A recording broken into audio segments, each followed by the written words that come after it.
దాసులకు మన ప్రభు మన రక్షకుడైన యేసుక్రీస్తు వారి యొక్క పరిశుద్ధమైన నామములో అందరికీ వందనాలండి. అందరూ బాగున్నారా? హల్లెలూయా. కొంతమంది బాగోలేదు అనుకుంటున్నాను, ఎందుకంటే దేవుడికి స్తోత్రం చెప్పట్లేదు. ప్రియమైన దేవుడి సంగమా, మనం బాగున్నామంటే దేవుడు మనల్ని క్షేమం ఉంచాడు.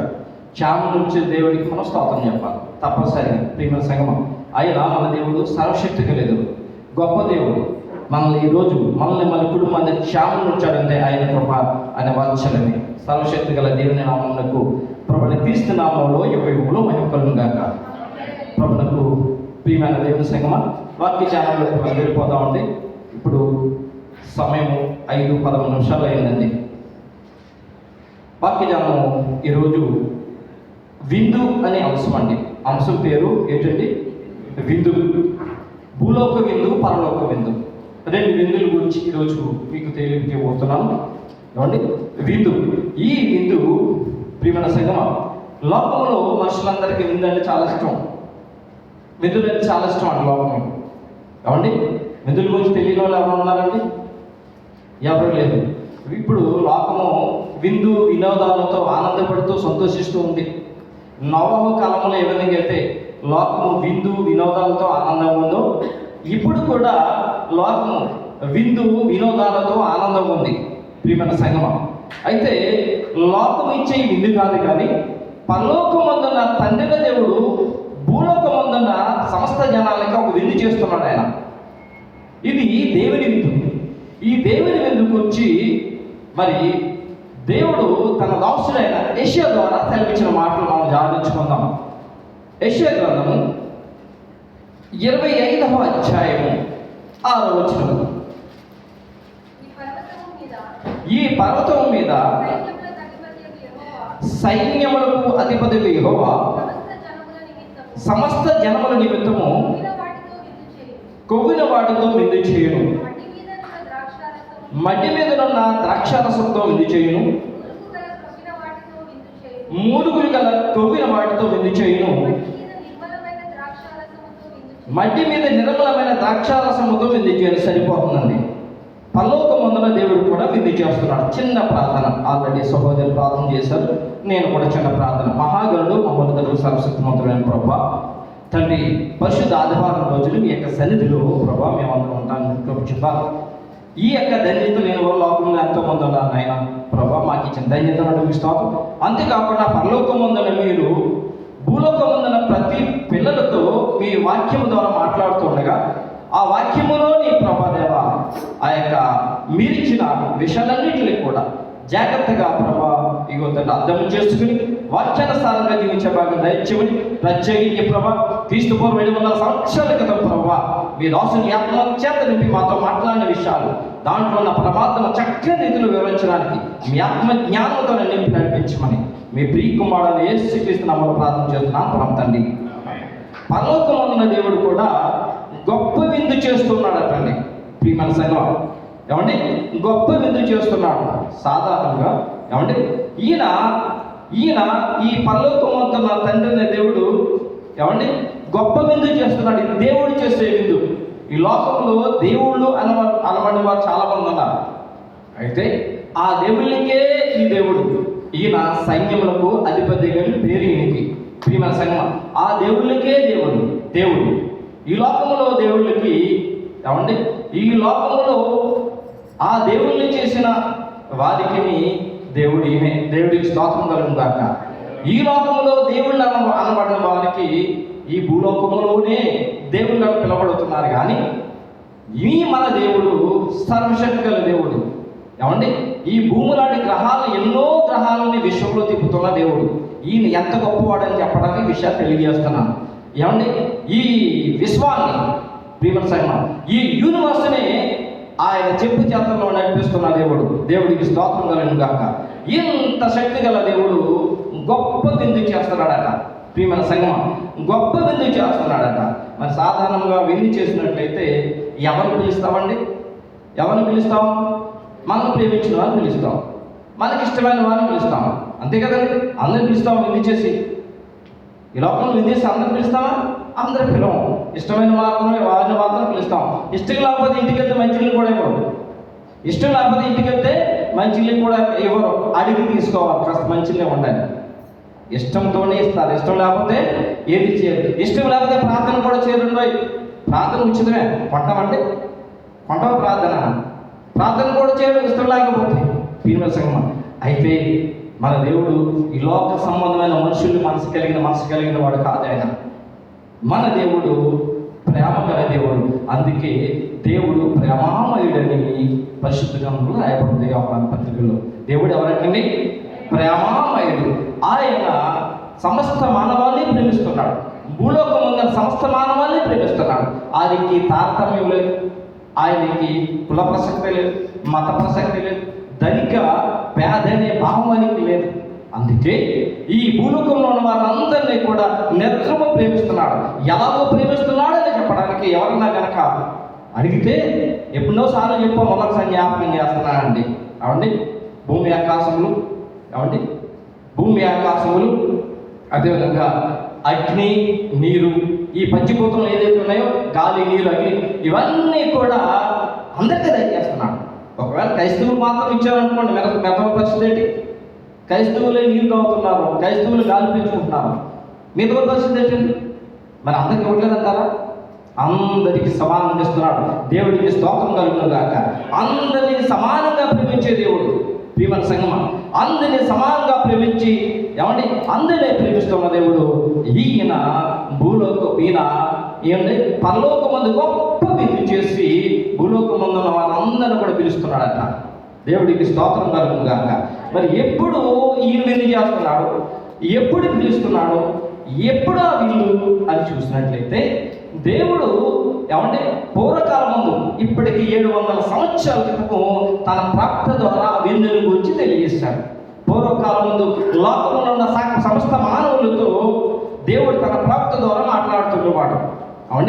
తనకిష్టుడైన తన ప్రవక్తను తన ఆత్మచేత నింపి ఆయన నోటిని ఆయన ఆధీనంలో పెట్టుకొని ఆ ప్రవక్త ఆత్మావసరంగా దేవుడు తన ఆత్మశక్తితో తన ప్రవక్త నింపి ఆ యొక్క ప్రవక్త ద్వారా మాట్లాడుతున్న మాటలు, పూర్వకాలం ప్రవక్త ద్వారా మాట్లాడిన మాటలన్నీ కూడా భూమి మీద నెరవేరుతూ ఉన్నాయి. దానికి ఉదాహరణ ప్రభువు యేసుక్రీస్తు వారు భూమి మీదకి రావడానికి ముందుగానే ఆయన గురించి ప్రవచింపబడింది గ్రంథాలలో.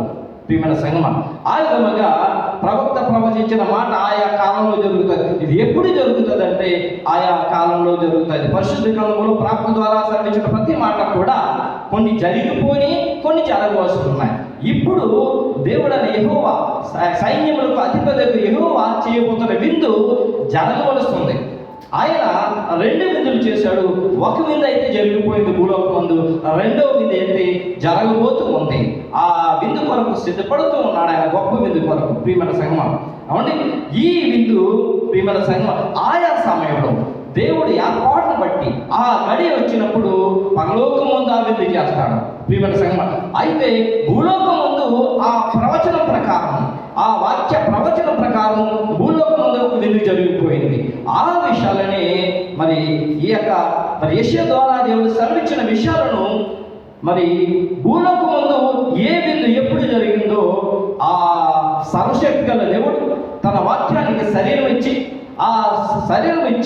ఆయన శరీరధారిగా కృపా సత్య సంపూర్ణుడిగా ఇప్పటికి 2024 సంవత్సరాల క్రితము భూమి మీదకి వచ్చి పరలోక రాజ్య సువార్త ప్రకటిస్తున్నప్పుడు ఆ విందుని గురించి ఆయన ప్రకటించారు. చూద్దామండి, మత్తయి సువార్త 22వ అధ్యాయము 1 నుంచి 11 వచనాలు. ఒకటి వెంబడి చదువుకుందామండి. యేసు వారి ఉత్తరం ఇచ్చుచు తిరిగి ఉపమాన రీతిగా ఇట్లనెను, పరలోక రాజ్యము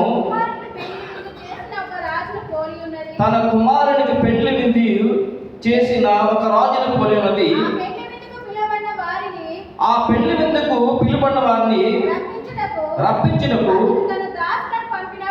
అతడు తన దాసులను పంపినప్పుడు వారు రాళ్ళకు పోయి సరిపోతుందని మన చదువు. కానీ పరలోకం ముందున్న పరలోక రాజ్యము తన కుమారునికి పెళ్లి విందు చేసిన ఒక రాజుని పోలి ఉన్నది. పరలోకమున్న దేవుడే పరలోకమున్న ఈ రాజే దేవుడు. పెళ్లి కుమారుడు యేసుక్రీస్తు. భీమ సంగమ, ఈ పరలోక రాజే దేవుడు, పెళ్లి కుమారుడు యేసుక్రీస్తు. తన పెండ్లి కుమారుడైన యేసుక్రీస్తు యొక్క పెండ్లి విందు మహావిందు జరగబోతుంది. అందు నిమిత్తము ఏమండి తన దాసుల్ని ఆయన పంపించాడట. తన దాసులను పంపించాడట. ఎందుకు పంపించాడండి? పెండ్లి విందుకు. అంతే కదండి, పెండ్లి విందుకు పంపించాడట. ఆయన పంపిస్తే వారు ఏం చేశారటండి? రాలేదట. ఏమండి పెళ్లి ఎందుకు రాలేదటండి? రాలేదట. ఎందుకు రాలేదు అని అంటే 4వ వచనం నుండి 5వ వచనం వరకు చెప్పబడ్డది. కాగా అతడు ఇదిగో నా విందు సిద్ధపరిచి ఉన్నాను, ఎద్దులను కొవ్విన పశువులను వధింపబడినవి అంతయు సిద్ధముగా ఉన్నది, పెళ్లి విందుకు రండని పిలువబడిన వారితో చెప్పడని వేరే దాసులను పంపిన కానీ వారు లక్ష్యము చేయక సరిపోతుందండి. వారు లక్ష్యం చేయక ఒకటి తన పొలమునకును మరి ఒకటి తన వర్తనకు వెళ్ళేది. దేవుడికి స్తోత్రం కలిగింది కాక. కాబట్టి ఈరోజు ఆరాధనకి మనం అందరం వచ్చాం. వస్త చాలా మందినే రమ్మని చెప్పుకున్నాం. కాబట్టి రామనే చెప్పుకున్నాం. కొంతమంది బాంబు లేపుతున్నారని చెప్పి వైపు మానేస్తారు. రాలేదండి కొంతమంది. ఏమండి కొంతమంది రాలేదు. అలాగే ఏమండి ఇక్కడ పెళ్లి విందు జరుగుతుంది. ఈవేళ భూలోకంలో విందు జరుగుతుంది. ఇక్కడ ఈ విందుకు కొంతమంది ఏమయ్యారు? రాలేదు. కొంతమందికి మెసేజ్ పంపించడం జరిగింది, కొంతమంది రమ్మడం జరిగింది. వచ్చారండి. వాళ్ళకి ఏమున్నాయి? పనులు ఉన్నాయండి. పనులు ఉన్నాయి. ఏ పనులు అంటే ఇదిగో ఈ పనుల గురించి చెప్తున్నాడు ఆయన.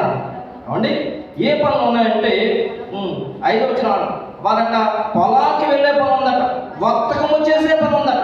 ప్రియమైన సంఘం, లోకంలో రకరకాల పనులు ఉండిపోయి భూలోకమందన యొక్క పెండ్లి విందుకి వారు ఏం చేశారట? రాలేదట. చూడండి 6వ వచనం చూడండి. తక్కిన వారు అతని దాసును పట్టుకుని అవమానపరిచి చంపిరి. సరిపోతుందండి. 8వ వచనం చదవండి. అప్పుడు అతడు విందు సిద్ధముగా ఉన్నది కానీ పిలువబడిన వారు పాత్రలు కాదు. సరిపోతుందండి. ఏమంటే పిలిచాడంటే పిలుపు వాళ్ళు రాలేదు. అంటే కొంతమంది రాలేదు. అయితే ఎవరిని పిలిచాడంటే ఏర్పరచబడిన వారిని పిలిచారు. మన ఇంట్లో శుభకార్యం జరిగినా ఏం కార్యం జరిగినా మొట్టమొదటి ఎవరు పిలుస్తాం? మనకి తెలిసిన వారిని, శ్రేయోభిలాషులు, మన బంధువులు పిలుస్తాం కదండి. అలాగే ఏర్పరచబడిన వారిని వాళ్ళు పిలిచాడంట. మొదట ఏర్పరచబడిన వారు ఎవరండి? దేవునికి ఎవరండి ఏర్పరచబడిన వారు దేవునికి? ఇశ్రాయేలు జనాంగం అండి. పూర్వకాలం ముందు ఇశ్రాయేలు జనాంగము దేవుడు ఏర్పరిచిన జనాంగం. నా స్వాస్థ్యము, వారు నా స్వాస్థ్యము. కావండి వారు నా సొత్తు అని ప్రభు సెలవించాడు. వారందరికీ కూడా గౌరవించాడు. ఎలాగ గౌరవించాడంటే ఆయన ప్రాప్తుల ద్వారా తెలియజేస్తాడు. పూర్వం ప్రాప్తుల ద్వారా తెలియజేస్తాడు. మరి ఈనాడు ఎలా తెలియజేస్తున్నాడు ఆయన? ప్రభు యేసుక్రీస్తు ఈ లోకానికి వచ్చి ఈ లోకానికి వచ్చి 12 మంది శిష్యులను ఏర్పాటు చేసుకుని ఆ 12 మంది శిష్యులతో ఏమని చెప్పాడు ఆయన? మీరు సర్వలోకంలోకి వెళ్ళి సర్వ సృష్టికి సువార్తను ప్రకటించుడి అని చెప్పాడు ఆయన. చెప్పారు కదండి. మరి ఏం చేస్తారు వాళ్ళు? విందు గురించి తెలియజేస్తున్నారు. ప్రియమైన సంఘం, సర్వలోకానికి వెళ్ళి వాళ్ళు చెబుతున్నారు, తెలియజేస్తూ ఉన్నారు. ప్రియమైన సంఘం, అయితే ఏర్పరచబడిన వారు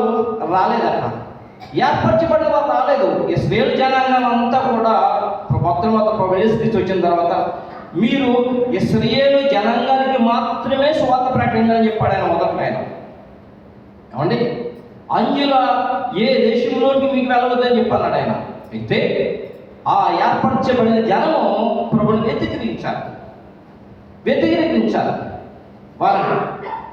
వారు ఇష్టపడలేదు. ప్రియమైన సంఘమా, ఇష్టపడలేదు.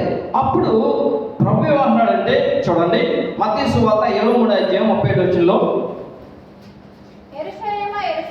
యెరూషలేమా ప్రవక్తలను చంపుచును, నీ యొద్దకు పంపబడిన వారిని రాళ్లతో కొట్టుచును ఉండుదానా? కోడి తన పిల్లలను రెక్కల కిందకి ఎలాగో చేర్చుకొనునో అలాగే నేను నీ పిల్లలను ఎన్నో మార్లు చేర్చుకోవాలని ఉంటుంది, కానీ మీరు వెళ్ళకపోయి ఇష్టపడలేదట. కాబట్టి ప్రాప్తులు కొట్టారు, తర్వాత సువార్త ప్రకటిస్తున్న ఆ యొక్క దాసుని కొట్టారు. ప్రియమైన సంఘం, ఈరోజు ఏం జరుగుతుందండి లోకంలో? ఈరోజు ఏం జరుగుతుందండి? సువార్త ప్రకటిస్తున్నారు, కొడుతున్నారు కదా, ఇల్లు కాల్ చేస్తున్నారు, చంపుతున్నారు. ప్రియమైన సంఘం, వీరు వెళ్ళి ఏం ప్రకటిస్తున్నారు అనుకుంటున్నారు? పెళ్లి విందు గురించి. అక్కడ రాయబడి ఉంది చూడండి. ఆయన ఏమండి ఏమన్నాడైనా అప్పుడు అతను పెళ్లి విందు సిద్ధంగా ఉన్నది, కానీ పిలువబడిన వారి పాత్రలు కాదని చెప్పడం. అంతకుముందు ఏమంటే తక్కిన వారు అతని దాసులు పట్టుకుని అవమానపరిచే చంపిరి అని రాయబడి ఉంది. ఏమంటే ఈ విందుకు పిలువబడుతున్నారు. ఈ సువార్త ద్వారా పెళ్లి విందు ఏర్పాటు చేయబడి ఉంది. ప్రియమైన సంగమ, సువార్త ద్వారా పెళ్లి విందు ఏర్పాటు చేయబడి ఉంది. ఎలాగనంటే ప్రభు యేసుక్రీస్తుని రక్షకుడుగా అంగీకరించిన వారు రక్షణ పొందుతారని నమ్మి బాప్తిసం పొందిన వారు రక్షింపబడును. మార్కు 15:10 రక్షింపబడును, నమ్మని వారికి శిక్ష విధింపబడిన ఉంది. నమ్మి బాప్తిసం పొందిన వారు అనగా ఈ యొక్క సువార్త, ప్రభు యేసుక్రీస్తు సువార్త ఇప్పుడు దేవుని పిల్లలు ఈ లోకంలో పొందుతున్న పిల్లలు కానీ, వెళ్తున్న పిల్లలు కానీ, అంతకుముందు ఆ యేసుక్రీస్తు 12 మంది శిష్యుల ద్వారా ప్రపంచమంతా ప్రకటిస్తున్న సువార్త కానీ దేని కొరకు అని అంటే పెండ్లి విందు కొరకు, భూలోకం దొరుకుతున్న పెండ్లి విందు కొరకు ఆ సువార్త ప్రకటింపబడుతుంది.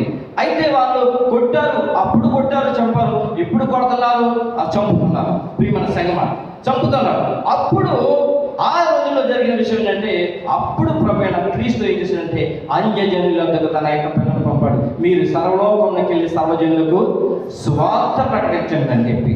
మరి చూసినట్లయితే అపోస్తలుడు పౌలు గారు ఏమంటారంటే అన్యజనుల గురించి మీరు అతిశయించవద్దు. కొంత మట్టుకు ఇశ్రాయేలు జనాంగానికి కఠిన మనసు కలిగింది కాబట్టి దేవుడి మనసు మీ వైపు తిరిగి ఉంది, దేవుడి దృష్టి మీ మీద ఉంది.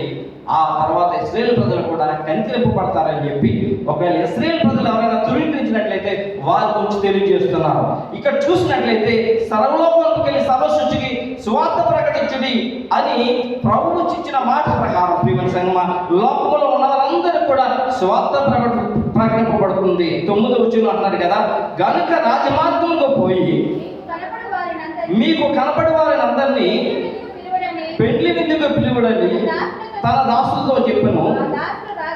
ఆ దాసుల రాజ్యమార్గములకు పోయి చెడ్డవారినేమి మంచివారినేమి తనకు కనబడి వారిని అందరినీ పోగు చేసేది కనుక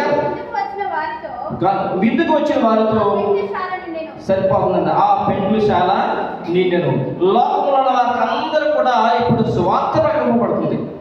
అందరూ కూడా మంచివారి కానీ చెడ్డవారి కానీ. ప్రియమైన సంఘం, అయితే ఎవరైతే ప్రభు యేసుక్రీస్తును సొంత రక్షకులుగా అంగీకరిస్తారో వారికి మాత్రమే ఈ లోకంలో విందు. ఇంకా రక్షింపబడిన వారు చాలా మంది ఉన్నారండి. అందరూ రక్షింపబడిపోతే అందరికి స్వార్థ వెళ్ళిపోతే ఈ పాటికి ప్రభు ఎప్పుడో వచ్చేసారు, రెండవ రాక ఎప్పుడో జరిగిపోతుంది. ఇంకా రక్షింపబడిన వచ్చిన వారు, ఇంకా సువార్త వెళ్ళని ప్రదేశాలు ఇంకా చాలా ఉన్నాయి కాబట్టి ఇంకా సువార్త జరుగుతుంది. అయితే ఈ సువార్త జరుగుతున్నప్పుడు ఎవరైతే నమ్మి బాప్తిసం పొందుతారో వారికి దేవుడు విందును ఏర్పాటు చేశాడు. ఆ విందుని గురించి ప్రభువైన యేసుక్రీస్తు ఆయన సువార్త ప్రకటిస్తున్న కాలంలో చెప్పిన విందు యొక్క మాట ఏమిటంటే యోహాను సువార్త 6:54 వచనం, నా శరీరము తిని నా రక్తము త్రాగువాడే నిత్య జీవము గలవాడు. 50వ వచనం చూడండి, నా శరీరము నిజమైన ఆహారమును నా రక్తము నిజమైన పానమునే ఉన్నది. సరిపోతున్నది. ఈ విందు ఏంటంటే ప్రభువైన యేసుక్రీస్తు శరీరం, ప్రభువైన యేసుక్రీస్తు రక్తము. దేవుడికి స్తోత్రం కలుగును గాక. ఈ విందు పేరు గొర్రె పిల్ల విందు. ఏమంటే ప్రకటన గ్రంథం 19:9 ఈ విందు యొక్క పేరు రాయబడి ఉంది. చూడండి, ప్రకటన గ్రంథం 19:9 మరియు అతడు నాతో ఇలాగ చెప్పెను, గొర్రె పిల్ల పెళ్లి విందుకు పిలువబడిన వారు సరిపోతున్నారు, ధన్యులని వ్రాయము.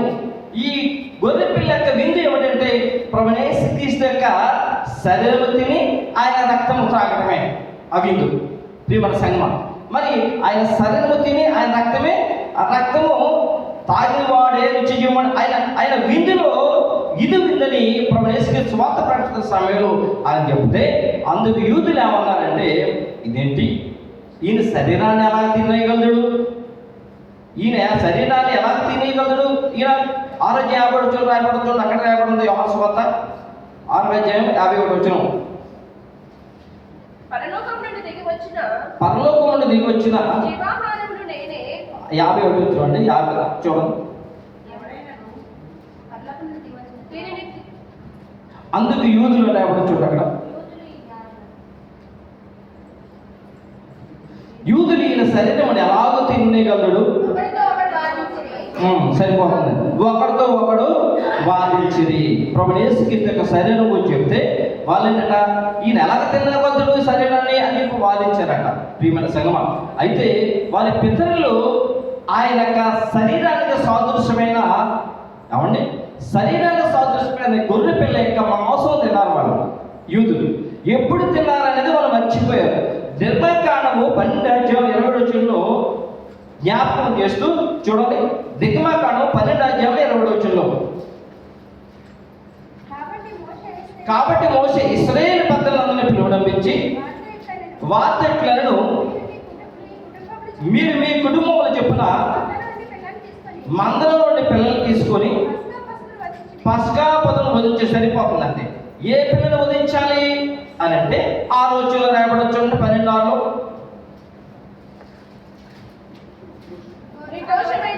నిర్దోషమైన ఏడాది మగ పిల్లలు తీసుకోవాలను, గొర్రెలలో నుండి అయినను మేకలలో నుండి అయినను తీసుకోవాలి సరిపోతుందండి.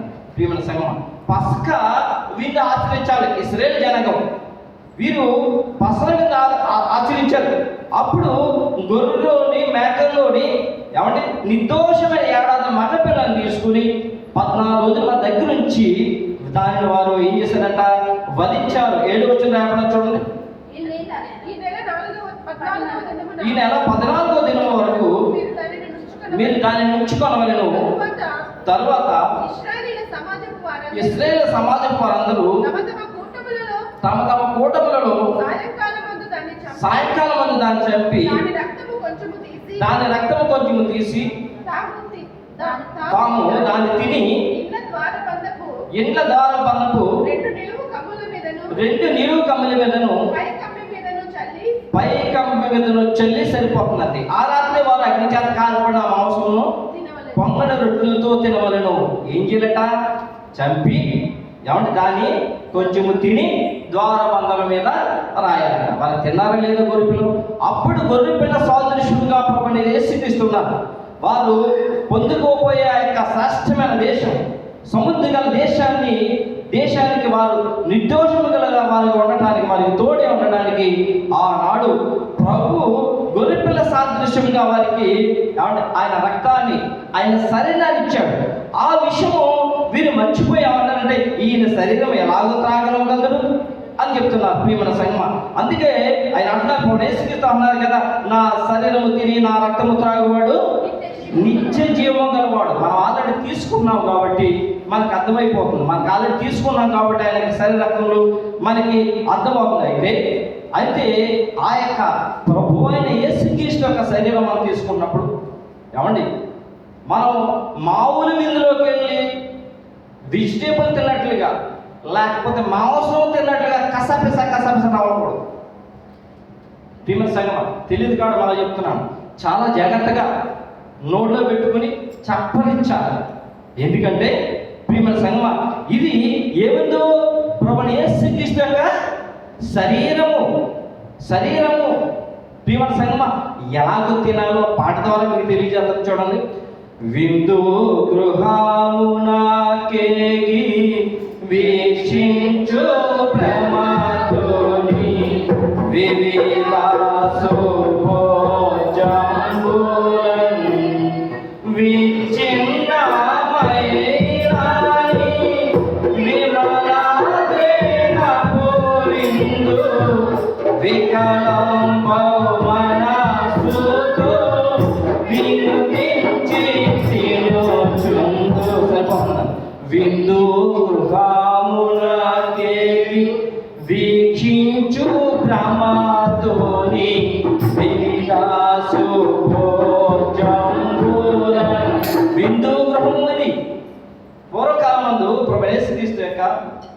శరీర రక్తం గురించి అపోస్తలులు తెలియజేసినప్పుడు వారు ఏం చేసేవారు తెలుసా అండి? పీకల వరకు తాగేసేవారు, ఫుల్గా తినేసేవారు, తినేసి దొరుకుతుండేవారు. అప్పుడు పౌలు గారు ఏమంటారంటే, మీరు తినడానికి తాగడానికి ఇల్లు లేవా, జాగ్రత్త సుమి అని చెప్పాడు. అవి జ్ఞాపకం చేస్తున్నారు. కొన్ని రాసిన మొదటి పత్రిక 11వ అధ్యాయం 33-34 విషయం చూడండి. కాబట్టి నా సహోదరులారా, భోజనం చేయుటకు మీరు కూడా కూడి వచ్చినప్పుడు ఒకరినొకడు కనిపెట్టుకుని ఉండి, మీరు కూడి వచ్చుట శిక్షావిధికి కారణం కాకున్నట్లు ఎవడైనా ఆకలి కొని ఎడల తన ఇంటనే భోజనం చేయమని సరిపోతుందండి. ఏమండి, ఇలా కాదు, వాళ్ళు పీకల వరకు తాగేస్తున్నవారు. ఏమండి, అందుకు వారికి ఆజ్ఞాపిస్తున్నాడు ఆయన. మరి ఈ విందు ప్రభువైన యేసుక్రీస్తు యొక్క శరీరం, ఆయన రక్తం. ప్రియమైన సంగమా, నా శరీరము తిని నా రక్తము తాగేవాడే నిత్య జీవము గలవాడు, వాళ్ళనే పరలోకం తీసుకెళ్తాము. మరి ఆయన శరీరము చూసి విందు పురములకి వెళ్ళి విందులో అబ్బా చాలా రకాల వస్తువులు ఉన్నాయని చెప్పి ఆనందపడడం కాదట. ఏం చేయాలట? విచ్ఛిన్నమైన విమలాదేహం, అది విచ్ఛిన్నమైన ప్రవేశిస్తూ నలగొట్టమైన శరీరం అది.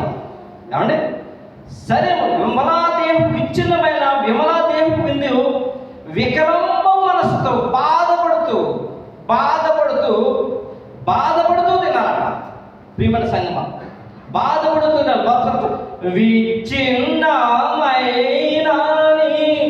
విమలాదేహపు విందు వికలంబ మనసుతో వినిపించి తినొచ్చుండు.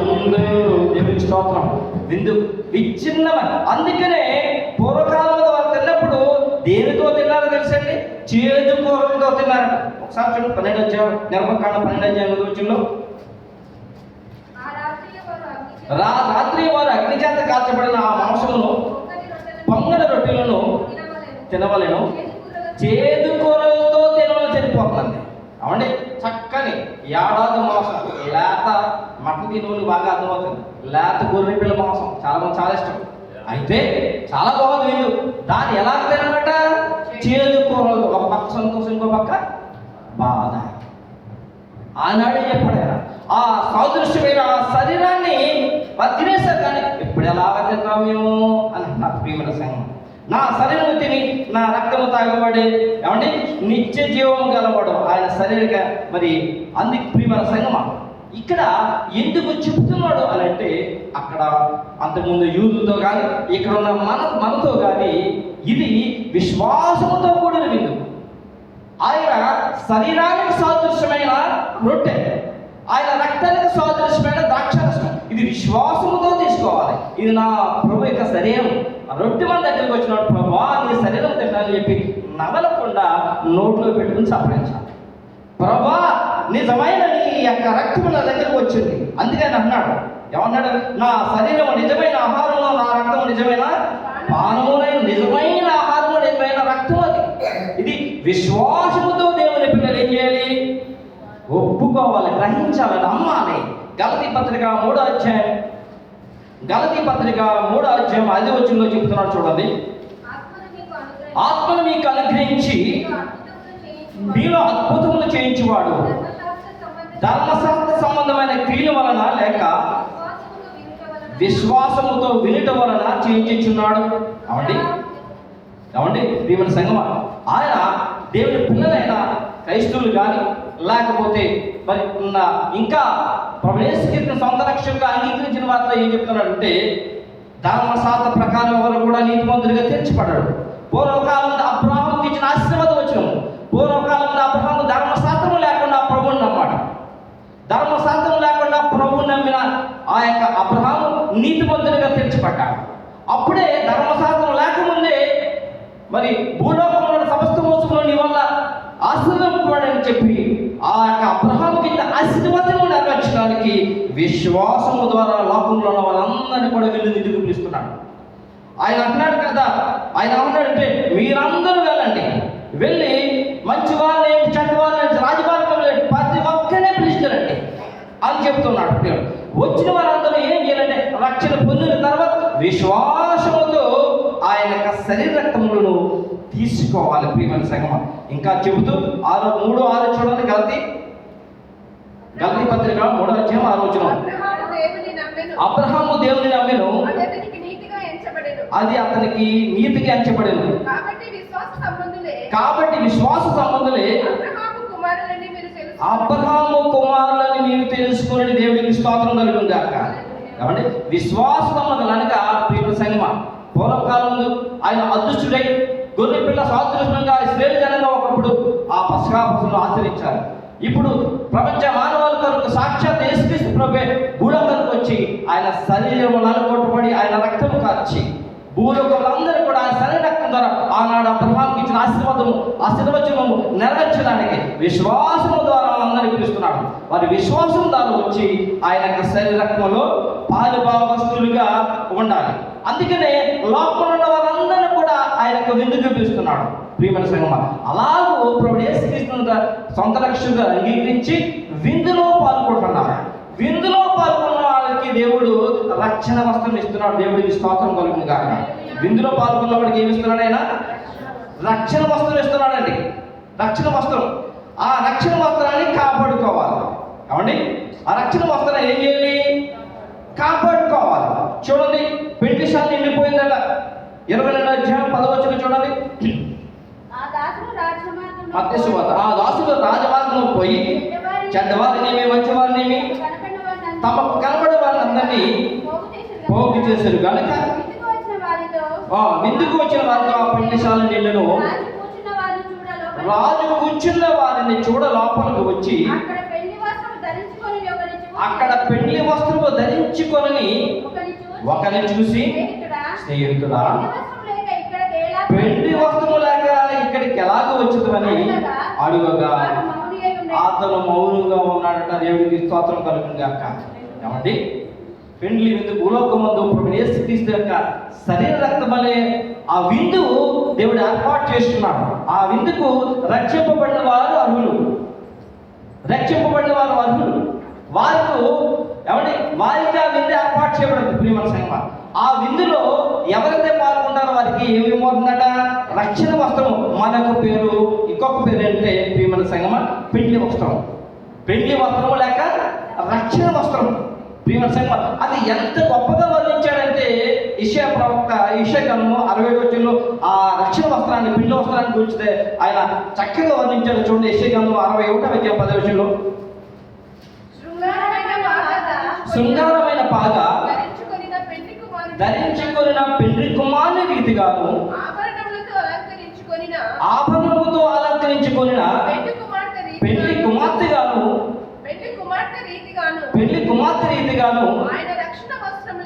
ఆయన రక్షణ వస్త్రములను నాకు ధరింపచేసి ఉన్నాడు.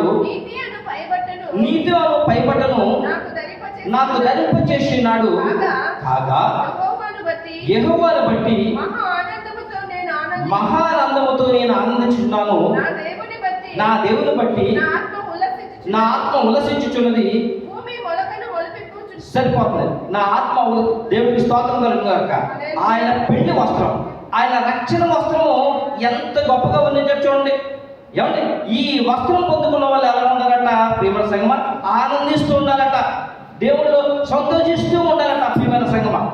అయితే ఈ రక్షణ వస్త్రాన్ని కాపాడుకోవలేక అనేక సార్లు భూలోకం ముందు ఆయన విందులో పాల్గొంటున్న వారు ఈ రక్షణ వస్త్రాన్ని కాపాడుకోవలేక ఏమండి పోగొట్టుకుంటూ ఉన్నారట. ఈ భూలోకంలో జరిగిన విందు తర్వాత వీరికి పరలోకంలో ఒక గొప్ప విందు ఉంది ప్రియమైన సంగమా. ఆ విందులోకి వచ్చినప్పుడు ఈ విందులో రక్షణ వస్త్రం కాపాడుకున్న వారిని ఆ రాజు పరిశీలన చేస్తాడు. చేసి, నా కుమారుడు నీ రక్షణ వస్త్రం ఏది? ఎవరైతే రక్షణ పొందారో వారిని అడుగుతాడు. నా కుమార్తె నీ రక్షణ వస్త్రం ఏది అని అడుగుతాడు. అయితే సమాధానం ఏది? తండ్రి దేవునికి సమాధానం ఎలా చెప్పగలుగుతారు ప్రియమైన సంగమా? ఎలా చెప్పగలుగుతారు? అయితే జాగ్రత్త సుమి పరిశుద్ధ బల్లారాధనలో ఏమండి పాల్గొని వారు సిద్ధపడి పరిశుద్ధ బల్లారాధనలో పాల్గొవాలి. సిద్ధపడకపోతే ప్రతి వారం దేవుని సన్నిధికి వస్తాం, బల్లాలను పుచ్చుకుంటాం, బయటికి వెళ్ళిన తర్వాత లోపలికి వెళ్ళిపోతాం. రక్షణ వస్త్రం సాతాను గాడు దొరికిపోతాడు.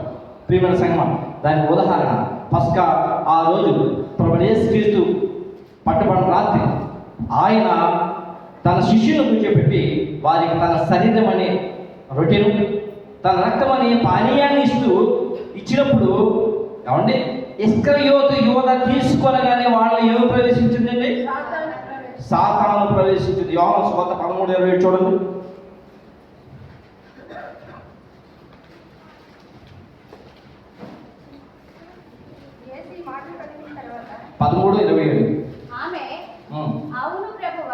ఆ ముక్క పుచ్చుకోనగానే సాతాను వాళ్ళలో ప్రవేశించెను. యేసు నీవు చేయించున్నది త్వరగా చేయమని వాళ్ళతో చెప్పగా వాడు ప్రభువుని అప్పగించడానికి వెళ్ళాడు. పరిశుద్ధ బల్లాదంలో పాల్గొని ప్రతిసారి సిద్ధపడకపోతే ప్రియమైన సంగమా మన రక్షణ వస్త్రాన్ని సాతాను ఎత్తుకుపోతుంది. ఎవరైనా సరే నిన్న రోజు ఏమండి సిద్ధపడ ప్రార్థన కూడికి జరిగింది. ఎంతమంది వచ్చారు చెప్పండి? ఏమండి ఎంతమంది వచ్చారు? ఎంతమంది సిద్ధపడ్డారు? లేక ఇంటికి వెళ్ళి కన్నీళ్ళు కాచి ప్రార్థించారా? ప్రియమైన సంగమా ఆ పరలోకంలో మహామహుడైన దేవుని సందులో ఒక గొప్ప విందు జరగబోతుంది. ఆ విందులో పాల్గొన్న వారు యుగయుగములు దేవుడితో ఉంటారని ఆలోచన ఎంతమంది చెప్పండి? నశించిపోయే క్షయమైపోయే ఈ పనికిరాని లోకం కొరకే జనాలు చూస్తూ ఒకటి పొలానికి ఒకటి వక్తగానికి ప్రియమైన సంగమ పిలుపుని వినకుండా ఎక్కడ పట్టి అక్కడ వెళ్ళిపోతున్నారే. ఇది శాశ్వతం కాదు, ఇది శాంపిల్. అసలైన లోకం అక్కడ ఉందండి ప్రియమైన సంగమ, అక్కడ ఉంది. ఈ లోకాన్ని లక్ష్య పెట్టేవాడు ప్రభు యొక్క కార్యాన్ని లక్ష్య పెట్టలేరు. ఈ లోకాన్ని లెక్క పెట్టేవాడు ప్రభు యొక్క ఉద్దేశాన్ని, ఆయన యొక్క భాగ్యాన్ని లెక్క పెట్టుకోరు ప్రియమైన సంగమ. కాబట్టి ఇక చూసినట్లయితే ఈ లోకంలో ఉన్న అన్ని సంఘాలకు సదృశమైన 7 సంఘాలను పరిశుద్ధ గ్రంథంలో దేవుడు చూపించాడు. ఆ 7 సంఘాలలో ఉన్నవారు ఎలా ఉన్నారో కూడా చూపించి వారు తమ వస్త్రాన్ని వాళ్ళు కాపాడుకున్నారో లేదో తెలియజేయడానికి ప్రకటన గ్రంథంలో 7 సంఘాలను చూపించాడు. ఆయన ప్రకటన గ్రంథంలో ప్రకటన గ్రంథంలో 7 సంఘాలు ఉన్నాయి. అవి మొదటి అధ్యాయంలో ఉన్నాయి. Ephesus, Smyrna, Pergamum, Thyatira, Sardis, Philadelphia, Laodicea అనే 7 సంఘాలు ఉన్నాయి. ఈ సంఘాలన్నీ కూడా లోకంలో ఉన్న అన్ని సంఘాలకి సాదృశ్యం.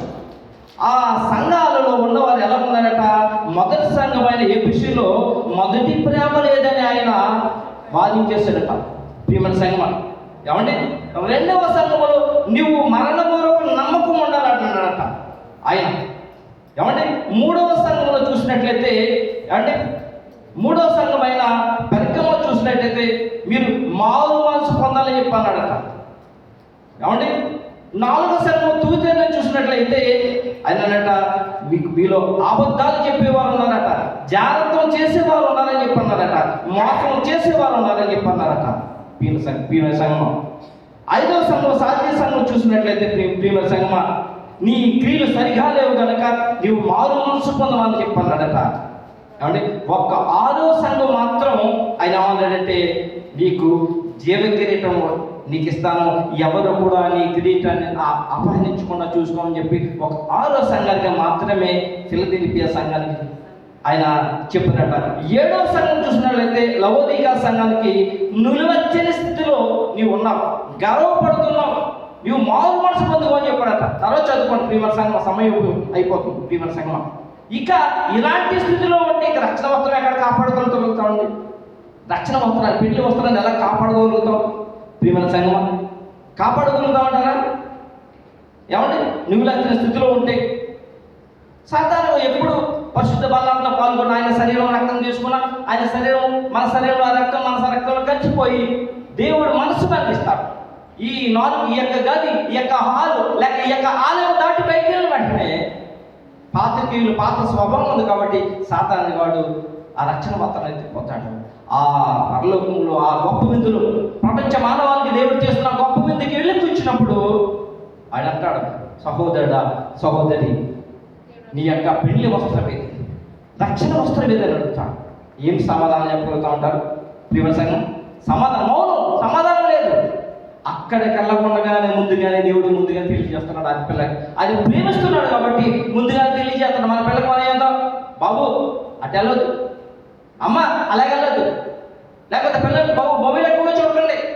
ఇక పిల్లల్ని అత్తమాట కనిపెట్టుకుంటూ వాళ్ళు ఏం చేస్తున్నారు? ఎందుకంటే వాళ్ళకి తెలియదు ఎవరి వస్తున్నారు ఉన్నారు, వాళ్ళ పాపంలో పడిపోతారేమో, దేవుడు గొప్ప పోగొట్టుకుంటారేమో, తల్లిదండ్రులు ఏ విధంగా అయితే ప్రొటెక్ట్ చేస్తూ చూస్తూ ఉంటారు. పరలోకపు తండ్రి కూడా ఆ యొక్క రాజ్యంలో ప్రవేశించడానికి ముందుగానే తన ప్రాప్తుల ద్వారా గ్రంథాల్లో రాయించి వాదన చేస్తూ ఉన్నాడు. మీ రక్షణ వస్త్రాన్ని మీరు కాపాడుకోవాలని, ప్రియమైన సంగమా, కాపాడుకోవాలని.